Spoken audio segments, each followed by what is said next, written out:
Well, good evening, everybody. Welcome to our April Town Hall meeting for the Santa Cruz County First District.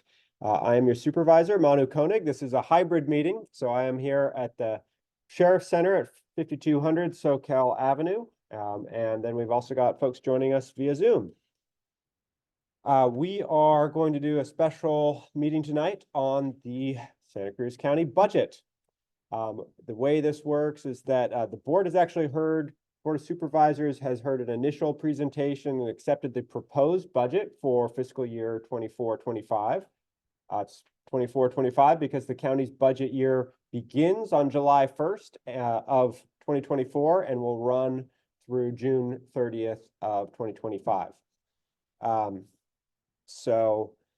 We've accepted a preliminary budget, and then we have budget hearings on May 20th and May 21st, and then on June 4th. We have a special presentation tonight from Nicole Coburn, who is our Assistant County Administrative Officer. For those of you who don't know, our County Administrative Officer is kind of like the CEO for the county, and Nicole is the Assistant County Administrative Officer, not the assistant to the County Administrative Officer. So she's not his assistant. She's basically our alternate County Administrative Officer. When our CAO, Carlos Palacios, for example, is unable to serve or when he takes a vacation, Nicole will actually step in and be our County Administrative Officer. So the org chart for our county is you guys as voters are at the top, then your Board of Supervisors, and then we work directly with the CAO to ultimately determine how to run the rest of the county. So without further ado, I'd like to invite up Nicole Coburn, who will run us through a presentation on the budget. And then we should have plenty of time at the end, both for questions about the budget, as well as for any other burning questions you guys might have. But I will say, ultimately, everything comes back to the money that we have to spend on specific services. And so I think that it's a good chance to understand how different services in the county are funded and where the levers are to change any of that. And so, Nicole, welcome. Good evening, everyone. Thank you, Supervisor Koenig, for having me at your town hall. Like the supervisor mentioned, we presented the proposed budget to the board on April 9th and had a chance for the board to hear about it. This is going to be an abbreviated version of that presentation, and all of which is online. We have an award-winning budget website at sccbudget.us if you want to go take a look at it, and I'll walk through some of what that is. But before I do that, how do I forward here? Good. Okay. Well, let me just make sure that our video is on. Whoops. Okay, go, and you should just click on the page, and you can advance the slide. Okay. Use the mouse. Got it. All right.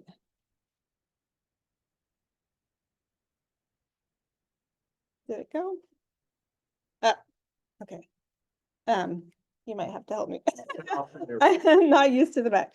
Okay, so I always like to start by just talking about the county and how we're a little bit unique. So our county of Santa Cruz, we like to say, is the biggest city in the county. So we serve a large portion of the population in the unincorporated area, which is unlike some of the other counties that we compare ourselves to and that are in the region.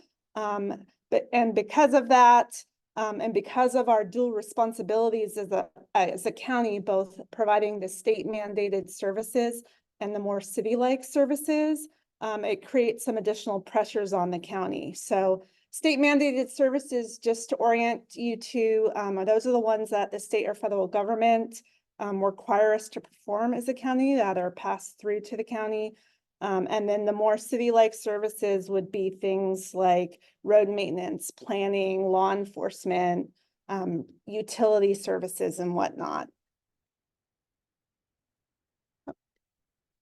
Click on the bottom of the pad here, so. Okay. So the county is, you can see Santa Cruz County. We like to show this chart because we serve such a large area of the unincorporated area, it's showing us serving that higher proportion of the population. But we in Santa Cruz County also receive less money per capita than a lot of our county peers. So you can see us being an outlier here on this chart. The dot, although this chart didn't really come out all that great, our dot is all the way on the right of your screen compared to our other county comparisons. We are serving about 50% of our population, where the average is only about 16%. And then per capita, in terms of property tax, we're receiving about $460 per capita, where some of our peers like Santa Clara County is receiving over $10,000 per capita. That just gives you a little perspective. This is also a very interesting chart. We like to show this. This is showing all the counties across the state of California. This is the legacy of Prop 13. Santa Cruz, you can see, is receiving about 11 cents of every property tax dollar.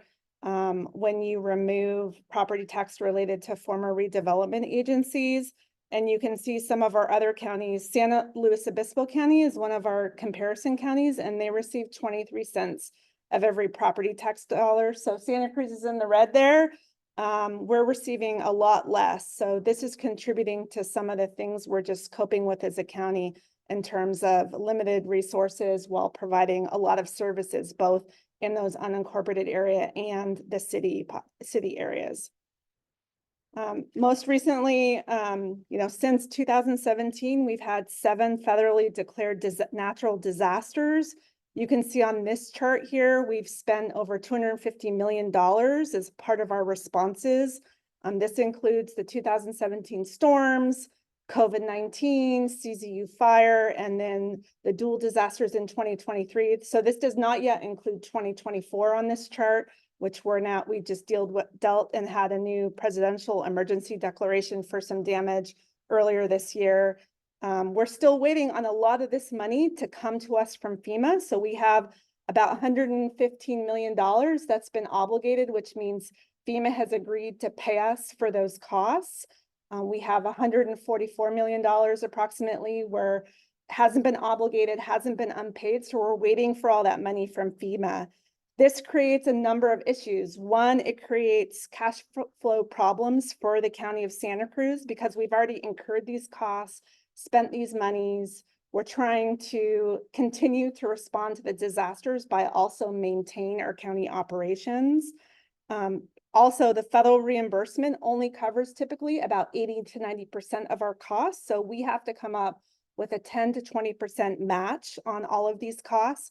So that might be taking money from the general fund as part of that match. If we find other resources we can put towards that match, that also creates issues. And then even after we've spent all of this $250 million, we still have dozens of sites around the county that are damaged going back to the 2017 storms that we haven't even fixed yet. So we're working on fixing those. We have a plan to finance those 2017 storm damage internally for the 2023 dual disasters. I'm going to be talking about it, but we're actually going to be going out to the board in May with a plan to issue bonds to bring in money because of that cash flow issue. So we're having to issue debt to pay for these repairs until we get money from FEMA. So this is what I just mentioned. We're going to be borrowing up to about $85 million for our climate disasters, which is going to cover both costs we've already incurred for going back to 2017. And it's also going to bring in some additional money to pay for some damage that we have not repaired yet that we want to repair from the 2023 storm. So, within that, there might be COVID or other claims that we haven't yet received that would also be paid out of this debt issuance.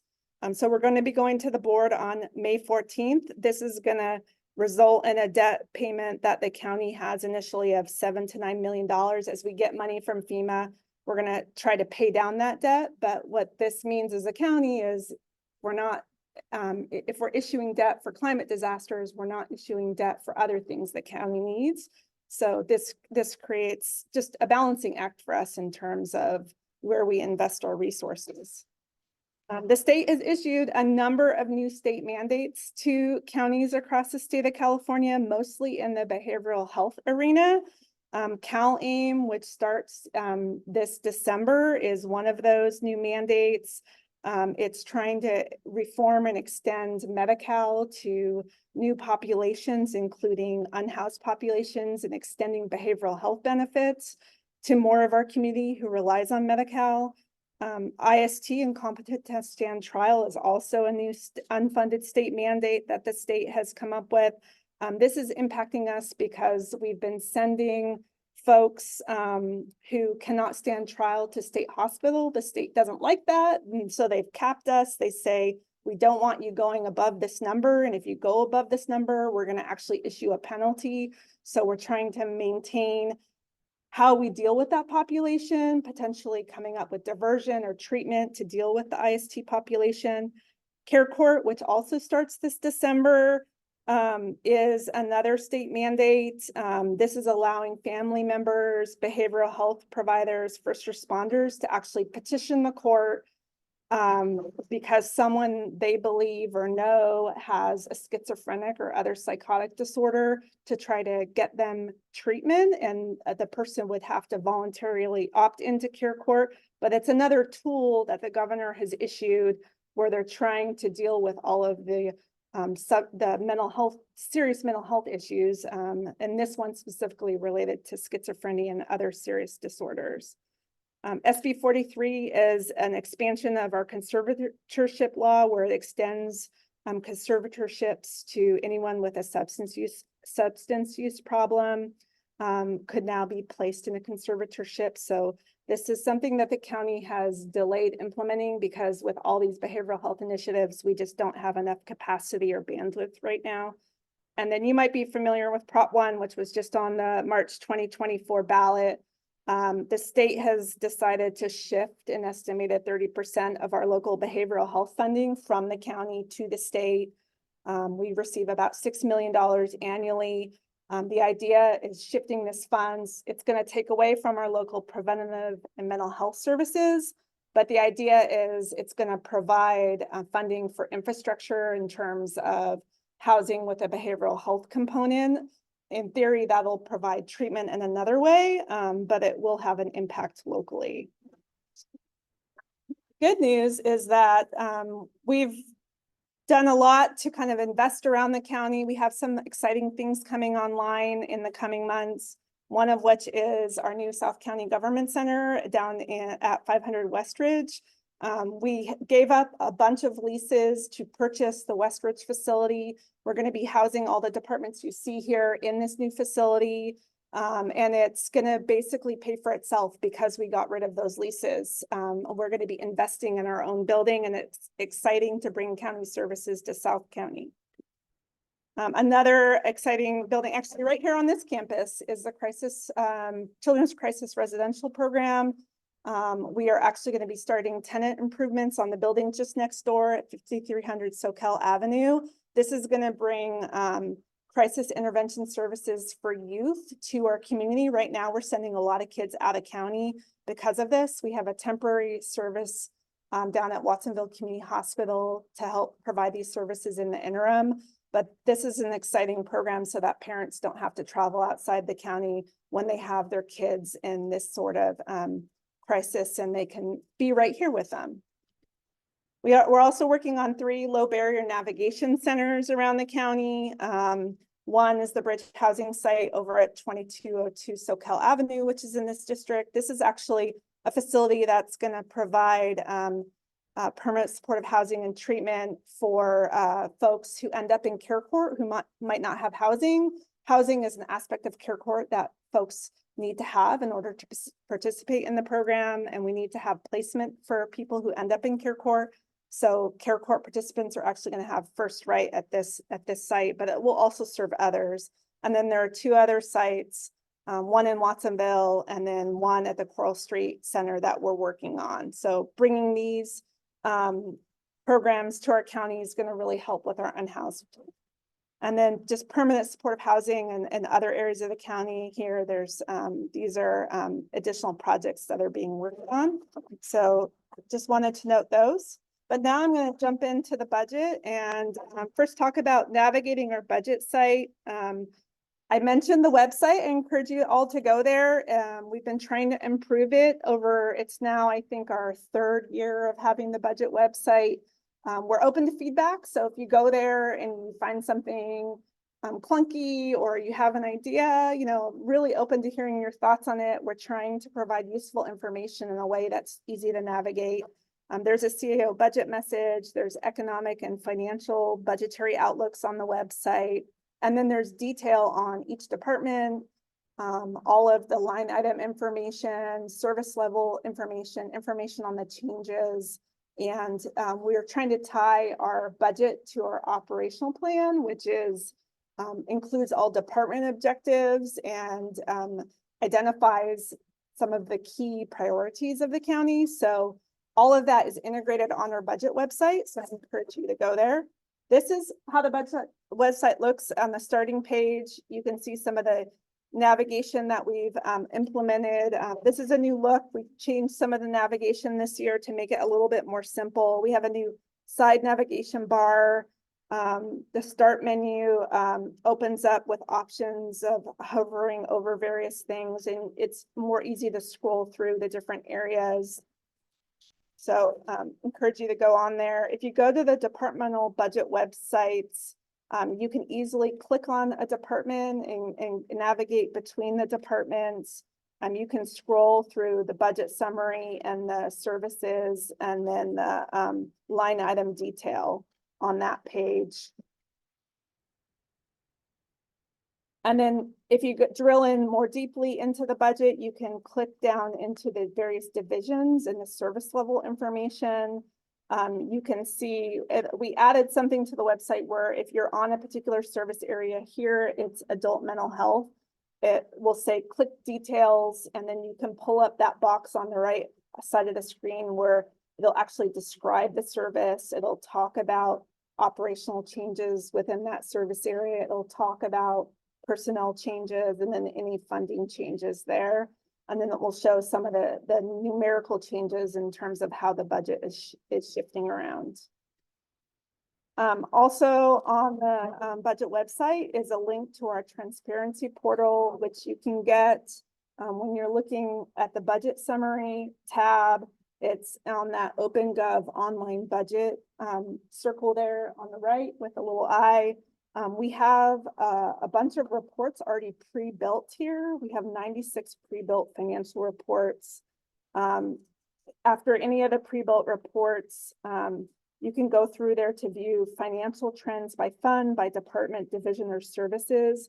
You can also save customer reports, the unique URL to your own browser if you want to go back and visit something. So lots of different things to look at and kind of dive into, and you can filter it in different ways. So it might feel, I encourage you all again to go there and see how it works for you.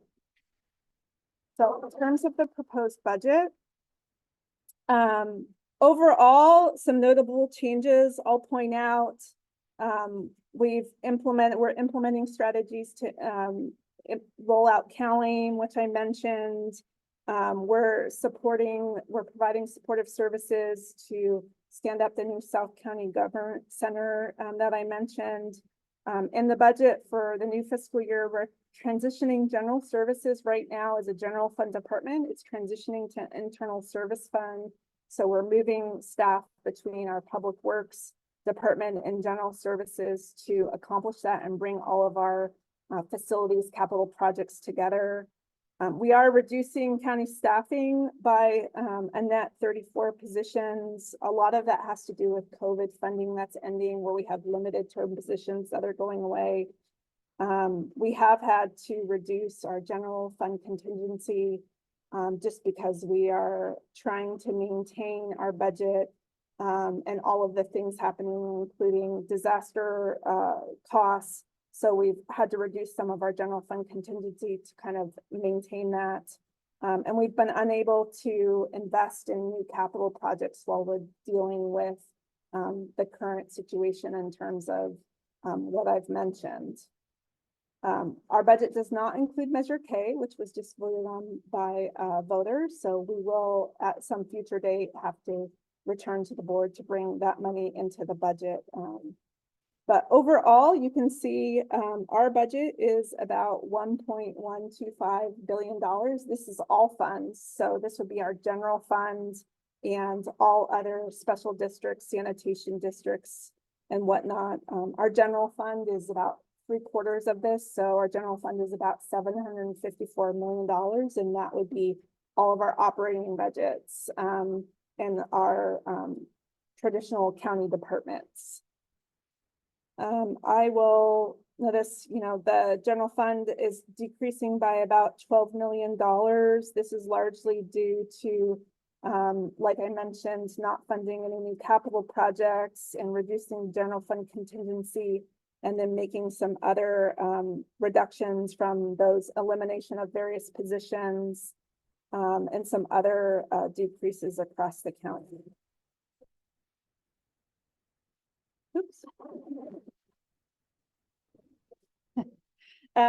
So this is the general fund. That's a $754 million I mentioned for the proposed budget. You can see how that breaks down across the various objects in the county. Staff is a large part of what we do at the county. So salaries and employee benefits there comprises a large portion of that $754 million. But services and supplies, where a lot of our contracts are, is also a big portion of that.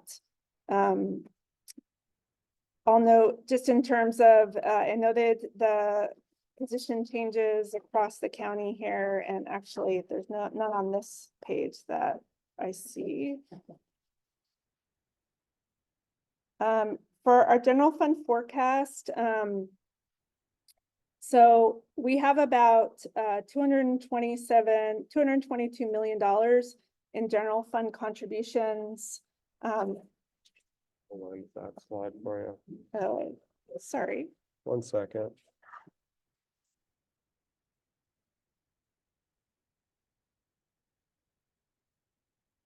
These arrows will work. There we go.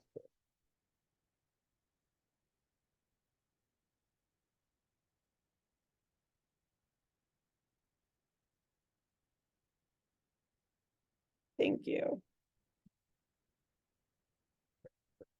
So our general fund, so we have general fund revenues that come into the county. We have about $222 million that we use from our general fund revenues in contributions to county departments. So what we call our general fund contribution or net county cost is the difference between what departments bring in as revenues and what they spend. So we have to make up the difference. So that's what we contribute with our property taxes, our sales taxes, other things that are general fund sources of money. We have about $183 million in general fund taxes. We bring in about $16 million from intergovernmental revenues, which would be revenues from state and federal sources. We make about almost $10 million in interest earnings and about $7 million in franchise fees. I'll note we devote the bulk of our general fund contribution to our public safety and justice department. So those would be the sheriff, probation, public defender, and the district attorney. Health and Human Services also gets a large allocation, which actually draws in a lot of money from state and federal sources. They use that money to leverage those dollars, whether it's from Medi-Cal or other sources. Oops,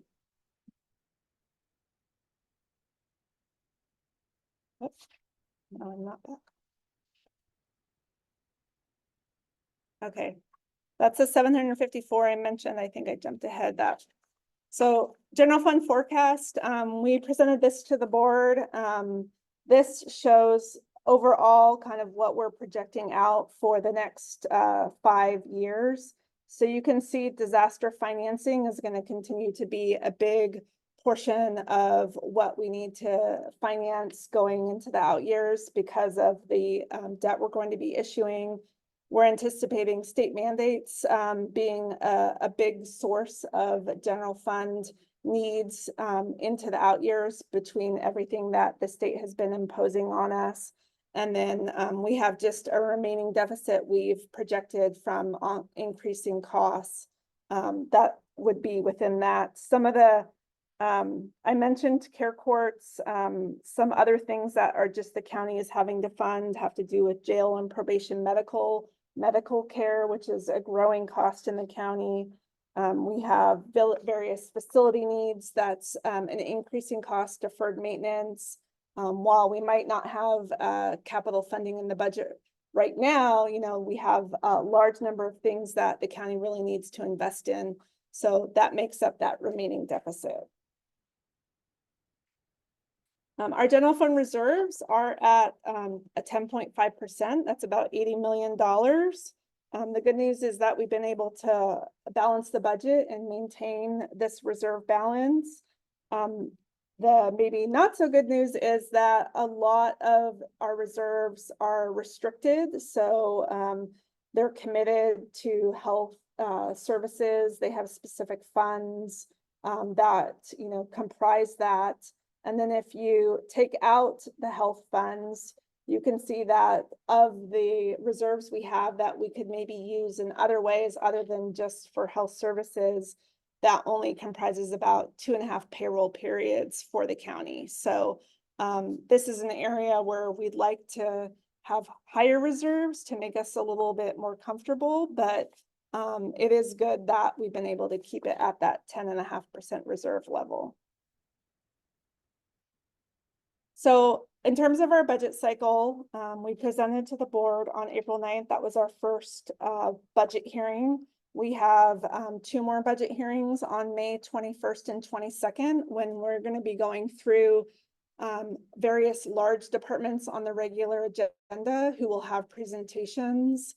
That would be health services, human services, public defender, probation, sheriff, our community development and infrastructure department. Most of our large departments are all presenting. So if you're interested in seeing those presentations or hearing more from them, I encourage you to go onto the board meeting Zoom or come to the board chambers and on May 24th and 22nd. And then on June 4th is our last day of our budget hearing. And that's where we do any final actions and have our last day report. So anything else that the board requests or that we need to incorporate into the budget would be taken up on June 4th and the board would act on it then. Challenges that we have that we're still dealing with right now. California, the LAO Legislative Analyst Office is currently projecting a $73 billion budget deficit. Governor Newsom is probably going to shrink that deficit a little. He always likes to have a little bit rosier picture, so that might be a little smaller. The storm damage disasters that we're having to finance, there's the potential for new disasters in the new this next winter or in the future years. The FEMA federal reimbursement process, which just seems to drag on. It takes 5 to 7 years to get the money from FEMA. New mandates, just underfunding, and then our aging facilities and infrastructure and the reserves that I mentioned. These are all things we're having to balance with just maintaining our ongoing operations. But we're managing it and doing what we can and investing in a lot of different things around the county, like I mentioned a few of those. And with that, I'm happy to answer any questions that you have and take notes. And if I can't answer a really specific question, I can try to track down a department and try to get you an answer. Great. Thank you, Nicole. Before we start taking audience questions, a couple of things. We're going to start with folks here in the room. And we've got a mic for you that it's not going to sound like you're mic'd, but it will make sure that the people who are joining us on Zoom can hear your intelligent, poignant questions and comments. So please do speak into the mic. Also recognize that that is a fairly complex and detailed amount of information that you all just received.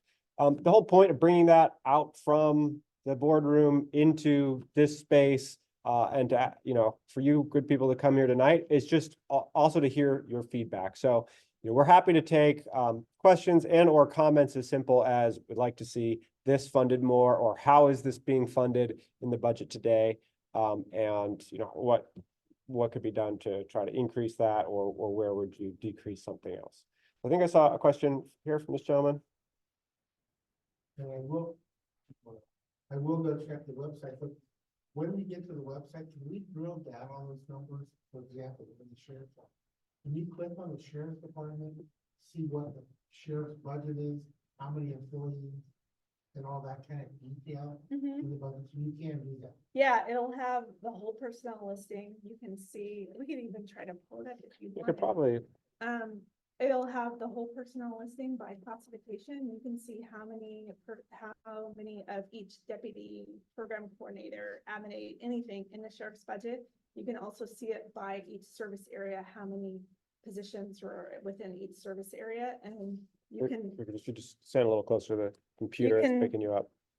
you can drill you can Okay. drill into the line item detail too. So you can get a lot of information.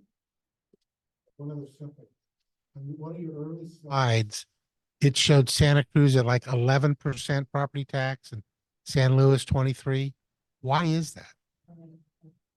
That's Prop 13.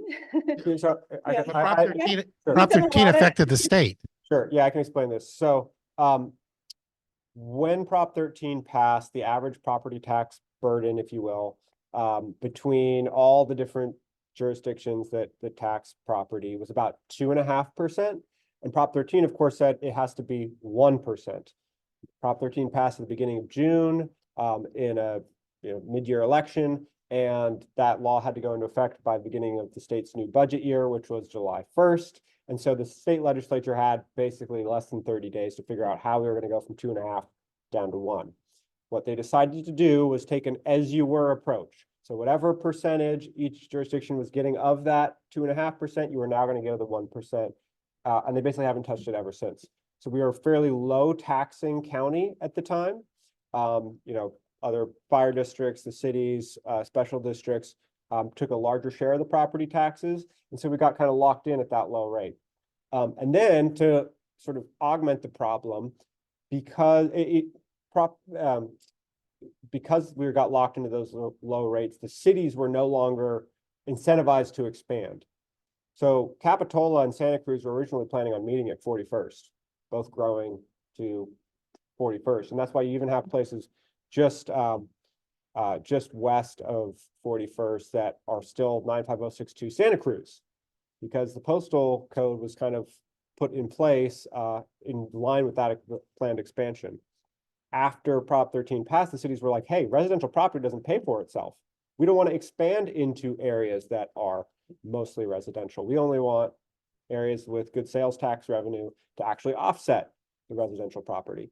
So as a result, more growth happened in the unincorporated area of the county, which then we have to provide municipal services for. And as Nicole was explaining, we're effectively now the largest city in the county in that we provide municipal services like roads, police services, and through the sheriff, planning services, parks, et cetera, for the majority of the population. Now, it is really hamstringing us.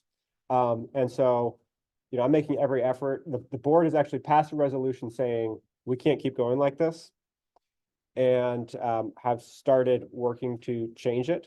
I spoke with our Assembly member Gail Pellerin just a couple of weeks ago, and recently learned that she's gotten our legislative analyst office at the state to begin updating their report on what options there are to change the formula that ultimately determines how much of the property taxes each county gets. So we are certainly looking at changing it as much as possible. I'm also on the California State Association of Counties, where I get to regularly meet with a member of the Board of Supervisors from every other county And I'm talking to them about similar challenges that they're facing, and trying to elicit their support and ultimately changing this law at the state level. Because yeah, it's very fundamental to a lot of our issues. And that's a lot why jurisdictions go out for additional revenues, right? Because we, sales tax, transient occupancy tax, we're trying to raise the funds to provide the same services as other jurisdictions who have stronger property tax bases. I'm just gonna, to your first question here, this is a view of the county's budget website. I just selected, through department services, ultimately sheriff coroner here. You can see a general overview of the, sheriff coroner's office budget summary. They've got 354 positions, total general fund contribution of 72 million. And then if you go down here, you can see where that's going. So corrections makes up 46 million of that, operations, which is really kind of the patrol, 57 million. And then line item of their budget, and then ultimately the different positions funded there. And there are some drop down arrows, which if you click on, you'll get even more detail, like in the line item, you can actually see different objects within each of those line items. Great question.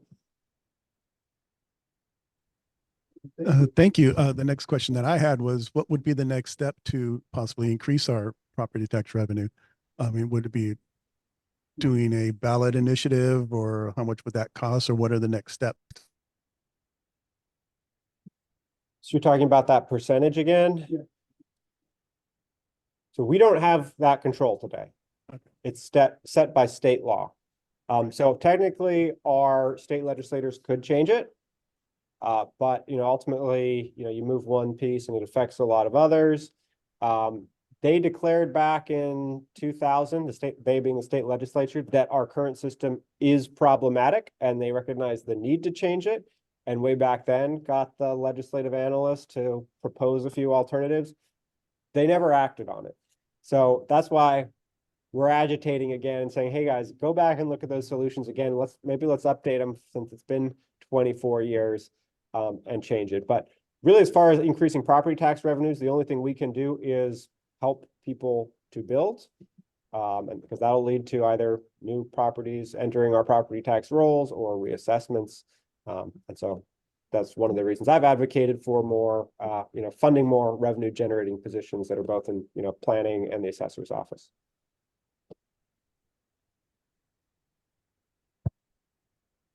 I wanted to ask you about, you said something about building, and I've looked at the housing elements and the appendices and whatnot, and it seems like there's a problem with the permitting in the county.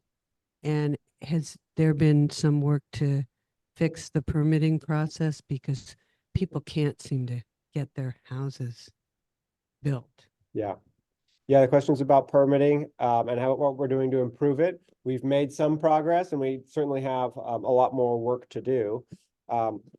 We've created the Unified Permit Center, which was really a way to try to bring down the silos between different parts of the planning department. Where we had a lot of different managers, and each manager had to sign off on the permit, and then everyone had their opinion and could hold up the process. We've moved that now to one Unified Permit Center manager has discretion over each element of the process, and so can help problem solve and move things along a lot faster. It's just one example. We also have really increased the amount that we're going to third-party plan check services. We have problems hiring planners here. We don't have enough housing to hire the planners to approve more housing. And this is true across every single department, that it's really hard to recruit people into our community because housing costs are so expensive, but it affects planning too.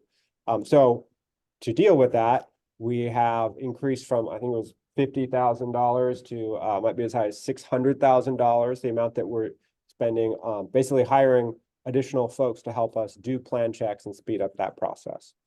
Those are just a couple of examples. Of course, we have more work to do, improving the entire process, but it is absolutely a priority. I know, Laura, if you don't mind, I'll just pose the question that you'd asked me before the meeting, which was, I know you're concerned about winter shelter for people experiencing homelessness. and where in the budget we pay for that. So actually, if I could turn that over to you, Nicole. Yeah, so we actually funded some winter shelter in this last budget that we stood up during the storms. For the new budget, we have funding set aside in our Office of Response, Recovery and Resilience. So should we need to stand up shelter, we would do that. Our OR3 lives in the CEO's office. We have a team of about a half a dozen people. They're our emergency services unit. They would work with our human services department, which has the staff who typically run the shelters in coordination with our disaster service workers throughout the county.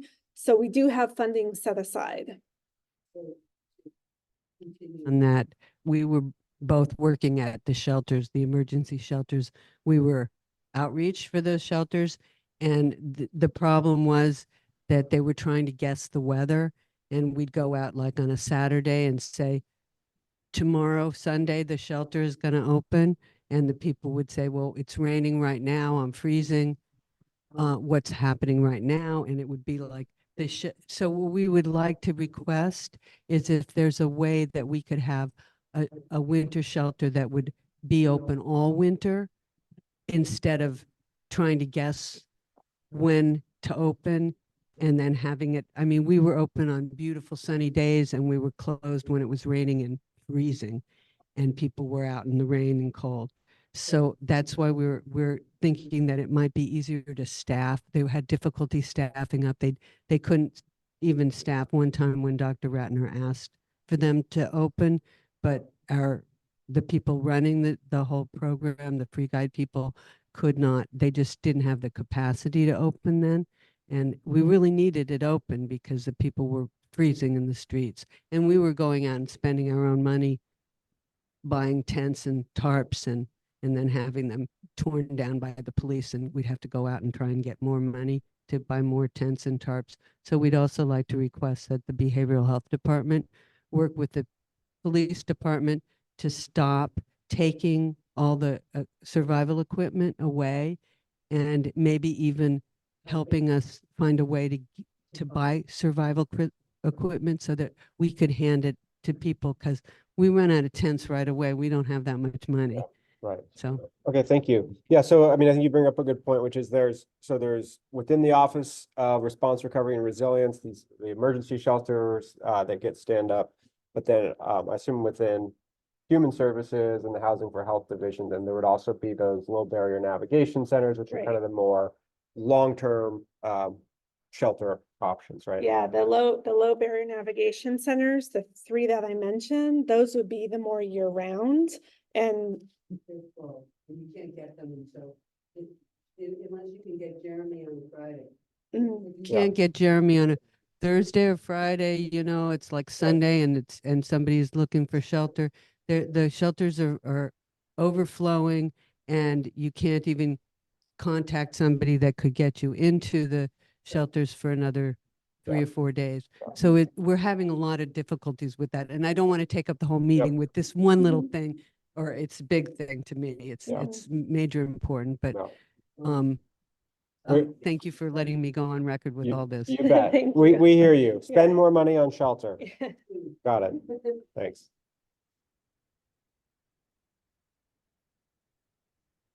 Hello, my name's Paige. So I did want to go back to the 11 cents per dollar thing, but before I did, I just wanted to let you know, and let you know that I have experienced a really positive exchange with the permitting department, and everything that you just spoke about, I've witnessed firsthand because I just had a disaster at my house in February, and I'm dealing with the permitting department, and it's been very complicated dealing with insurance, and they gave me a special permit, and I've been dealing with supervisor, and they outsourced it to a third party person to get it going. And so what he said, I've actually experienced. So hopefully that makes you feel better. So just to clarify, in my brain, I just always assumed that whatever percentage of my taxes for my house go to the county. And now I'm understanding that that's not the case. And so the 11 cents per dollar, I guess maybe, is there like, what did you say it was Proposition 13? proposition. Okay, so is that's just what I need to Google to try to understand more? Because I'm not wrapping my brain about like percentage wise, like one county gets 11 cents and then another county gets 15 cents. That's not making sense to me. Because if they were going to fix it, I would just be like, we get 1%.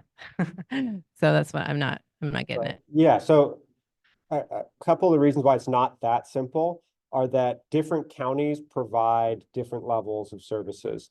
So there's special districts that provide water and fire. Sometimes the county will actually do that directly. In fact, even in our county, depending on where you live, the county might provide you fire service.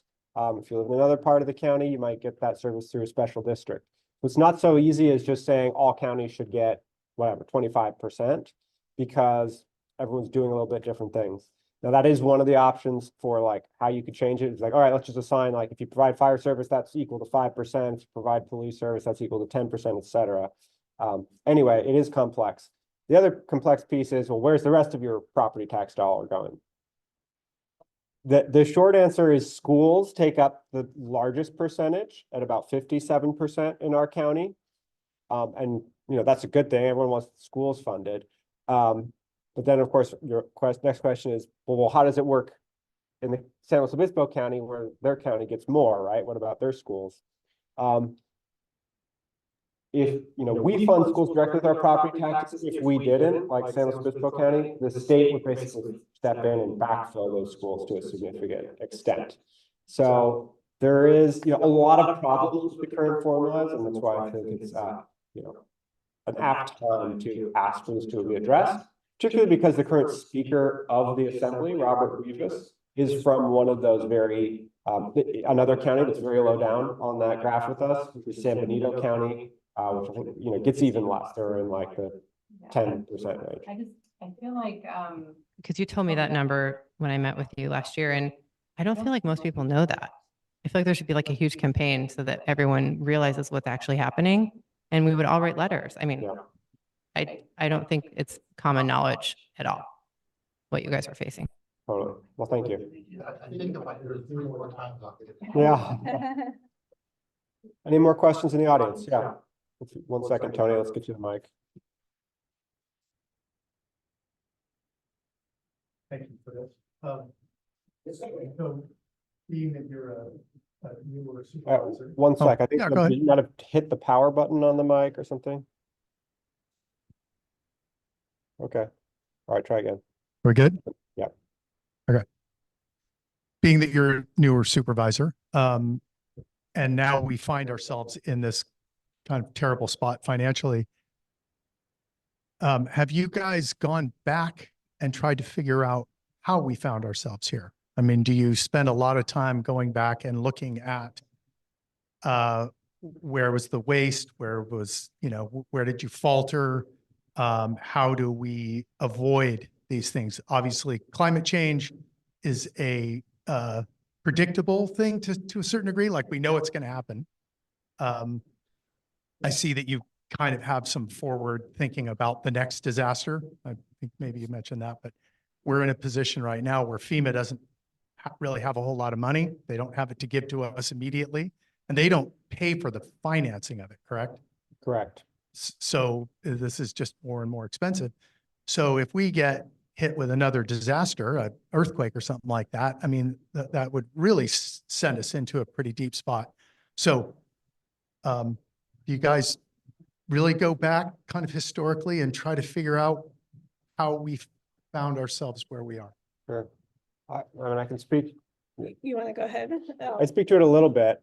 So one of the challenging trade-offs and incentives is funding infrastructure versus funding health and human services, right? And as Nicole explained, $1 in health and human services will often be matched several times over by the state and federal government. So there's a strong incentive to spend there and to defer maintenance on our infrastructure. I think one of the key decision points that you're sort of referencing in the past was really to try to maximize those matching dollars at the expense of our infrastructure. And so we've definitely seen that catch up with us in terms of deferred maintenance on roads, deferred maintenance on county buildings, and now, ultimately really greater vulnerability as our weather changes faster. And, you know, there's more water running across all of our roads. So, you know, to reverse that, I mean, we certainly could, and take more money, you know, ultimately away from Health and Human Services and put it back into infrastructure, into roads and our county buildings. But it would certainly have an impact in our community. It would make it harder to fund shelters. And it would ultimately be a trade-off that, you know, we have to understand. Well, yeah, so there can't be a trade-off. So there has to be some other solution. And I understand you're working that, trying to get more percentage of our tax dollars and so forth, but is it just a spiral that we can't get out of? And then, you know, where is the waste and abuse? Like, do you guys kind of track that? And do you see where I find that mandates produce a lot of bad results because then when things are mandated, people tend to turn a blind eye to it and just like, well, no, it's mandate. We have to do this. We don't want to see what's going on over there. Just get it done because it's a mandate. Unfortunately, I think that that's an issue that we have. So you know what my issues are. We've talked about it before, but you know, is there a way to track that kind of stuff so that it doesn't happen again and again? And again, it sounds like we're in a spiral that we can't get out of. I did If it's wanna- a choice, one versus another. I wanted to respond to one thing in terms of what we can do. I mean, we never anticipated having 7 disasters in such a short time period, especially with the combination of disasters between storms, fires, pandemic. I mean, that was unprecedented. So I don't think we could have foreseen all of that kind of happening with a perfect storm, but we're at the point where we're advocating at the national level for changes to how FEMA operates because climate change is now very, very real and we anticipate we're going to have additional disasters, right? So how they operate have operated in the past with having, say, an earthquake every 10 years or something, or a hurricane here or a tornado there. We can't have the same system. So we're trying to get our federal representatives to work with us to work through Congress to change appropriations and then how they obligate things so that, and potentially even advance money to counties like us. We're actually working on this with the state of California right now, where we're trying to get money advanced to us because of costs we have so that we don't have to issue debt for everything we're experiencing. So between changes to FEMA, potentially advancing funds to counties that are experiencing, I think those are 2 key areas that we can work on that we have realized need to change. And I'll speak a little bit to the mandates piece of it because having just gotten back from the legislative conference with California State Association of Counties, I can tell you every county is saying, well, geez, thanks a lot, state. You just handed us 5 more mandates, like, and no money to pay for this. And sort of right now, the way we're supposed to deal with that is do the program, right? Incur the costs, and then go and basically file a claim that say this is an unfunded state mandate. There's like a commission that says, okay, yes, that is an unfunded state mandate. And then there's like another years-long process before we get the money. I mean, it's crazy. And so especially for a county like ours, where we actually don't have the cash on hand to start paying for these services, like we're at a point where that also needs to change. But they also wouldn't pay for the financing because everything we right. do from this point forward is financed in general. So there's a huge cost to that and they don't reimburse for that Right. as a general rule. So I think that I mean, there's a lot of talk about this with pretty much between all the counties saying this system's not working. We're going to need to change this. If you want to run a program, you better hand us the check because we're just not going to be able to stand these things up without the funding. Well, I didn't mean to say that you could predict all of those things, but Yeah, it sounds like you've learned from it that we've there's, learned a lot. yeah.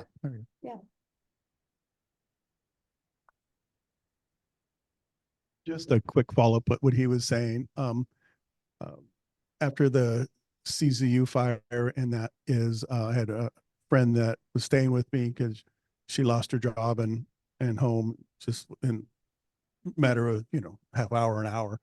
But it took her, it was like a full-time job for 3 to 6 months just to find help and FEMA. And then she was, it almost went all the way up to the 18-month where she couldn't get any more appeals.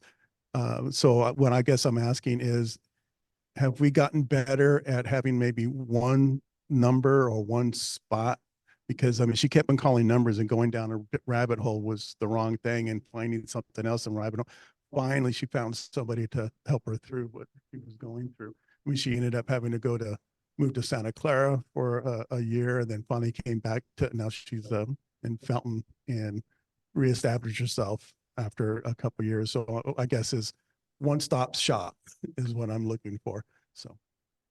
Yeah, I can't speak to what happened exactly during the CZU fires because I wasn't supervisor yet, but I will say that in the 2023 storms, we did have FEMA, Cal OES, that's the Office of Emergency Services, and pretty much everyone that provides help in these kinds of situations come and provide, they were at in-person locations throughout the county to provide that one-stop shop. And they can often really help people troubleshoot in those kinds of situations to say, here's what you need to do.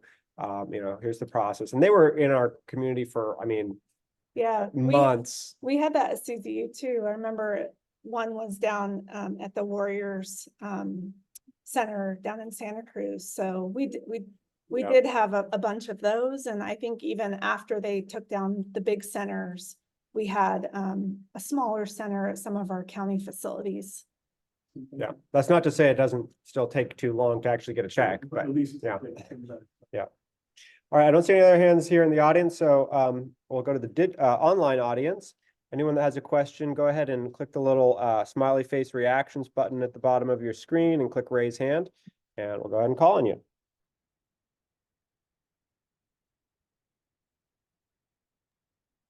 Okay. There's no burning questions. Happy to open it up to anything that we haven't talked about yet, even if it's not related directly to the budget. Okay. Darius, go ahead.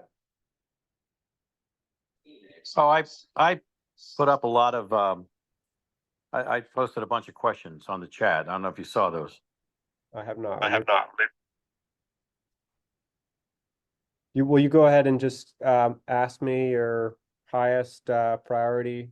Oh, God, I got kicked off, my thing messed up and I lost my questions, but highest priority? I can read your first couple or go ahead. Yeah, I'm just free. So I'm kind of spitballing as I was reading the website. Geez. Okay, well, here's one. Rip, will you tell me what you think a high priority one is? Okay. I lost them. Well, one question you asked is cannabis licensing a net positive after 3 staff and other costs? I think if you look at the department costs themselves, it's a net negative, but once you factor in the taxes from both retail and cultivation licenses, that it's ultimately a net positive. Next you ask, why does the probation department have cooks? Probation has cooks because we run a juvenile hall. And so we have to feed the kids who are at our hall. So the cooks would be working there. Okay, I didn't know that was part of probation. I thought it was maybe some other area. Okay. Sure. And here's a relevant question. We'll end with this one. How does our county's staffing compare to others with similar size crime? Staffing, how do we compare on crime? How do we compare on? Staffing, I don't know the exact, so we have about 2,700, 2,800 full-time equivalent positions. I don't know how that specifically compares to individual counties. I do know that crime is down. I recently saw Sheriff give us a presentation on various crime statistics, and we are very low compared to the statewide average and Listening? Oh, even sorry. other jurisdictions that we might compare ourselves to. So crime is definitely down, and homelessness. Our last pit count was down, but we are very high per capita across the nation. So even though our last pit count was down, we are very high. And PIT stands for point in time count. So that's like basically the way to have consistent numbers is that once every year we go out at like 5 in the morning. We have a team of, I don't know exactly how many, 30, 60 people, and go across every camp we can find and count people, go through every shelter and count people. We do that at roughly the same time every year, so we have consistent metrics. I'm taking a couple more questions online, Laura. Count that I want to mention as a high school math teacher and statistics Okay, teacher, quickly. that point in time count is rather bogus the way it's predicted. For anybody that knows anything about statistics, it should not be used to show that we're down 27% in homelessness. It's just a ridiculous, it's a miscount. Okay, all right. Thank you for feedback. All right, Alex Farton, go ahead. Hi, thanks, Manu. And whoever just made that last comment, I want to thank you for that comment because I agree with you. So I'm not a statistics teacher, but thank you for saying that. And I wish more people understood that. I also wasn't here. I'm sorry, I kind of bounced in and out to see the presentation, but so apologies if you already covered this, but I'm just trying to understand and better contextualize sort of the qualitative state we are in.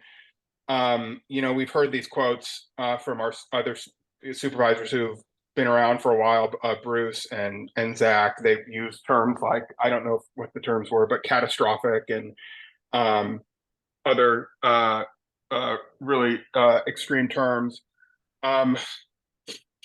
If we didn't have these storms and these disasters, and if we didn't have the disruption of COVID, are we like, if we had got all the money we are owed immediately, would we still have a budget problem? Like, is this something, if you could look back and say to 2019, are we at just sort of the where we would be on our trajectory, long-term trajectory, and this is just the storms and COVID relief funds that came in that kind of turned us to the positive for a while, like they did all localities and all governments, and then the storms turned us to a negative, like, sort of what can we expect, like in terms of like, yeah, if we just got all our money that we were owed tomorrow, are all of our problems solved? My sense is no. And can you maybe better contextualize the long-term trend lines that we're looking at as well? Thank you. Yeah, there's a lot to unpack there. But I mean, if we had had none of those 7 federal disasters, I think we would be in a better position in many ways, because as I mentioned, I don't know if you were there early on for the presentation, but for the $250 million in disaster costs, we always have a match. So we have to match 10 to 20% of what we spend. And FEMA denies a lot of our claims. So we battle with them over every single claim about what they're going to allow or disallow.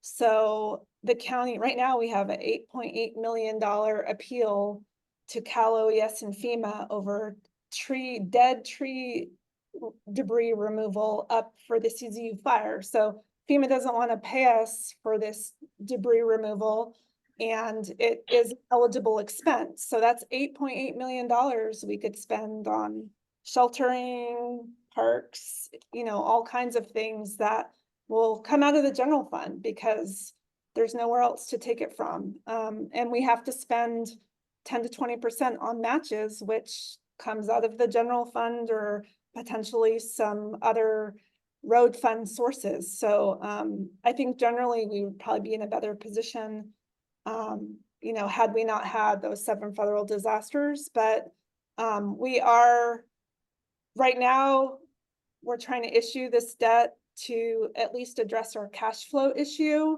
And as we're getting FEMA reimbursements, we're gonna use those payments to pay down that debt as quickly as we can to hopefully allow us to have more debt capacity should we need to issue more debt in the future. So we have additional revenue sources coming into the county. Voters thankfully approved Measure K, which is a new half-cent sales tax, which will bring in some additional revenue. So we're, I think I showed you our general fund forecast. Because we have those mandates, because we have the debt, you know, we are showing a gap, but as we can shrink that and maybe identify additional new sources, we'll be good. I'll also point out we're at kind of the peak of our retirement costs where we're projected for those to come down because of retirement, CalPERS reform. By 2030 to 33, we're going to be on a downward slope. So right now we're kind of at the peak where before, if we hadn't had the retirement reforms, it would have continued to trend up. But in another 5 to 7 years, we'll be trending down. That's going to free up all those monies to spend on new things. So the long-term trajectory, I think, is looking good for the county. We just need to get over this hump we're in and deal with what we're facing right now. Good question. Thanks, Alex. Jay.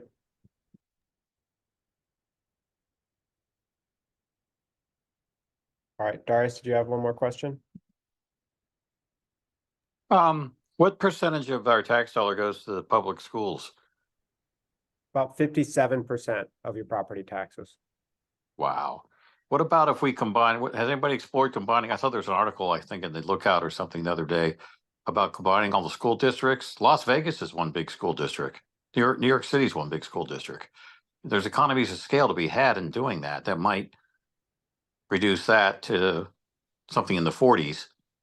And if so, would that allow more, would that throw more money back to the county, or would that go somewhere else? So if the school districts want to combine to save costs, you know, more power to them. Of course, there's also the local control argument, and you know, schools wanting to remain independent so that they, you know, have more control over how the programs that their kids receive. And then as far as the percentage, ultimately that would need to be changed via state law. Nevertheless. So it's not that simple to Yeah, streamline. it would require action across a few different fronts. Got it. Yeah. Thank you. Sure. All right. Seeing no more questions online. Last call. Anyone? Any new thoughts here in the room? I like what that question was about that Darius talked about combining systems. Yeah, sure. And I was wondering if there's ways of streamlining the administrative costs of having so many people available to deny services. We kind of have in the homeless community a little bit of joke about, and it's a sad joke about denial of services center, and that it costs a lot of money to have meeting after meeting after meeting people go to, and maybe 5 meetings down, somebody will say, well, you know what, we're sorry, but there's nothing, we don't have anything for you. We put you on whatever wait lists were open at the moment. And after 5 meetings, sorry, nothing. So that sort of thing where we're repeating a lot of services, and all this money is coming for homeless services, and yet there's still nothing. There's not enough to just, you know, open a shelter that people can come into that isn't like the Armory or 1220 or housing, or, you know, the Paul Lee Loft. Those are the 3 that people can't get in their fall. Yeah, well, good point, Laura. The more upfront we are about what services are and aren't available, ultimately, the more resources we have to direct to the services themselves. Yeah, so the thing is, we've got too many administrative levels. I think that Darius was talking about administrative levels. So we have all the administrative levels at the county, at the federal, state, county, and then following the grants, and then the nonprofits have to make Yeah. grants again each year. They have to have people to work that write the grants, and then they have to have people to follow the grants. Yeah. And these are administrative costs and by the time it gets to the street, there really are no the services are limited because of. Absolutely. We experienced that at the county level as well. And that for homelessness, for example, we're managing over 40 different grants. And so this is a big argument for changing the way property taxes are divided up, because if we had just a more consistent share, a larger share, and, even if there were now less grants, at least we could have more consistent budgeting, and more of our staff time would be spent delivering the services rather than trying to make sure we have the money to keep running the programs and et cetera. So Okay, totally well, hear you. I'd like to encourage you to continue Yeah, to work on well- streamlining, and thank you very much. Well,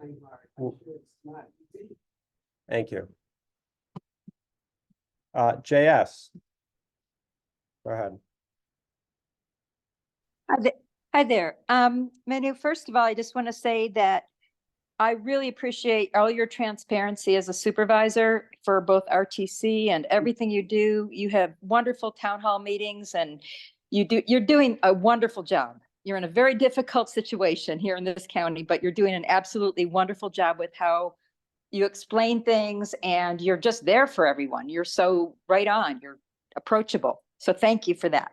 Much My appreciated. question, thank you. My concerning question is, why is the county, and I don't even know that this is related to this meeting or not, why is the county not being realistic about the interim trail versus the ultimate trail? And we need to save money. Apparently, we're millions in debt. We're going to be taking out bonds to try to make ends meet. We've had all these natural disasters. People are still without homes being rebuilt. I mean, FEMA obviously isn't, accountable or dependable.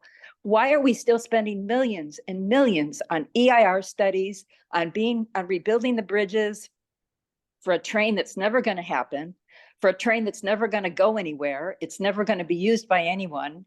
We're allowing the, is it Roaring Cat? What's it called?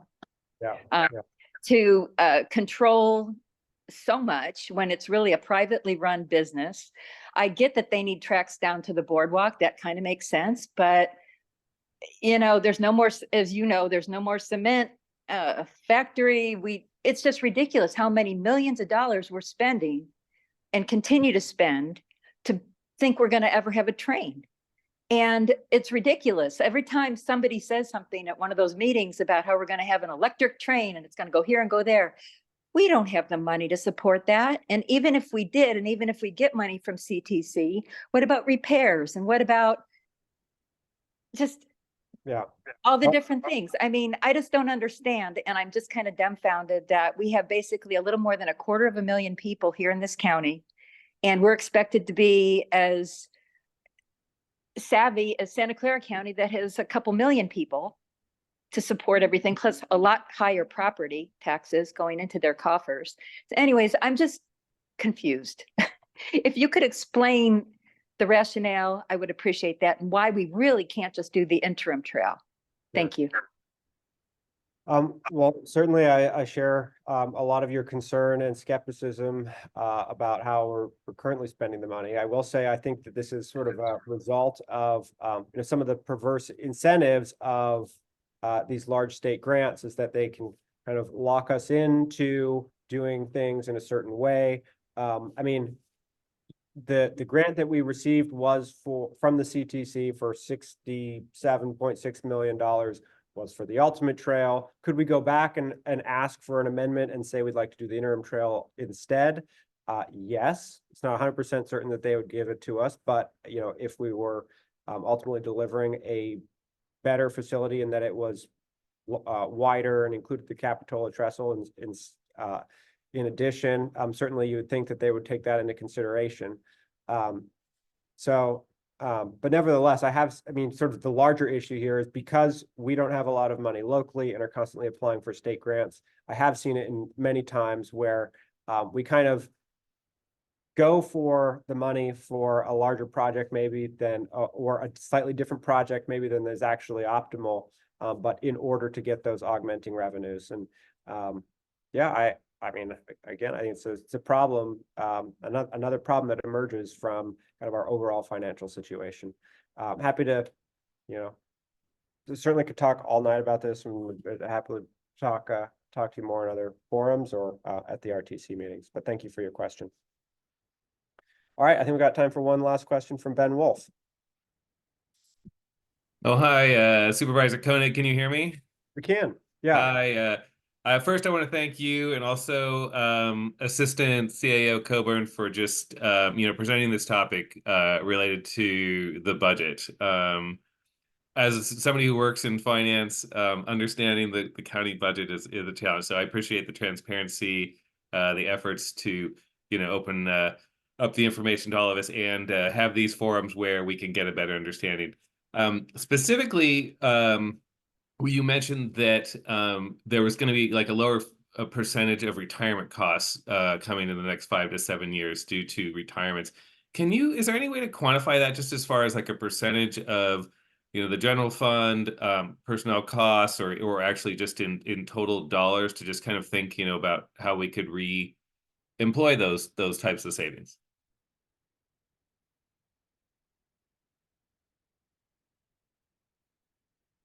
I'm sorry, did you hear me? Sorry, it turned out I plugged my computer in too late, but we hear you now. You said your question was the percentage of the savings relative to. Yeah, just as far as the specifics where was mentioned as far as retirement contributions going down, that we're kind of reaching the peak here soon, and that over the next 5 to 7 years, we would see those payments go down. Can you quantify that just as far as a percentage of, general fund or just total dollars of what to kind of think about for those types of reductions? Yeah, I mean, unfortunately, I don't have the specific number, Ben. Hi, Ben. Hi. At my disposal right now. I'd be happy to try to look that up, but we are going to start to see, like I mentioned, in 2030, see the numbers starting to drop. And I mean, if it helps, right now we're seeing 8.2% increase on retirement costs. So if we're looking at a reduction in retirement costs in the future, that could be significant dollars coming back into the county. Yeah, great. Okay. Thank you again for this information. I really appreciate it. Yeah. Yeah, sure.